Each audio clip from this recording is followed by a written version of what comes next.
Number 1, password find. আমাদের তো বিভিন্ন অ্যাকাউন্ট থাকে মোবাইল ফোনে, রাইট? সেটা হতে পারে ফেসবুক, সেটা হতে পারে ইনস্টাগ্রাম, সেটা হতে পারে আরও অনেক কিছু। কিন্তু সেগুলোর পাসওয়ার্ড সবসময় হয়তো আমাদের খেয়াল থাকে না, এক এক রকমের পাসওয়ার্ড। এমনটা হয় আমার ফোনে লগ ইন আছে, কিন্তু আমি সেই পাসওয়ার্ডটা জানি না, আমাকে সেটা জানতে হবে বা জানতে চাই। তো কিভাবে আপনি সহজেই আপনার সমস্ত পাসওয়ার্ডগুলো এক নজরেই দেখে নিতে পারেন? জাস্ট চলে যাবেন সেটিংসে গিয়ে খুঁজবেন প্রাইভেসি, জাস্ট প্রাইভেসিতে চলে যান এবং এইখানে এসে আপনি অটোফিল সার্ভিস ফ্রম গুগল, এই যে অপশনটা রয়েছে সেটাতে ক্লিক করবেন। কিছু ফোনের ক্ষেত্রে এটা আপনারা অ্যাডভান্স সেটিংসের মধ্যে পাবেন, অটোফিল সার্ভিস ফ্রম গুগল। এখানে গেলেন, যাওয়ার পরে দেখবেন পাসওয়ার্ড, সেটাতে ক্লিক করলেন।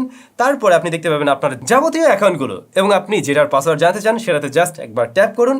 এরপরে দেখবেন আপনার ফিঙ্গারপ্রিন্ট স্ক্যানার বা আপনার যে পাসওয়ার্ড সেটা চাচ্ছে, সেটা আপনি দিলেন। দেওয়ার পরে এখন আপনি এইখান থেকে খুব সহজেই দেখে নিতে পারেন আপনার পাসওয়ার্ডটি। খুব সহজেই আপনার প্রত্যেকটা পাসওয়ার্ড আপনি এখান থেকে দেখে নিতে পারবেন।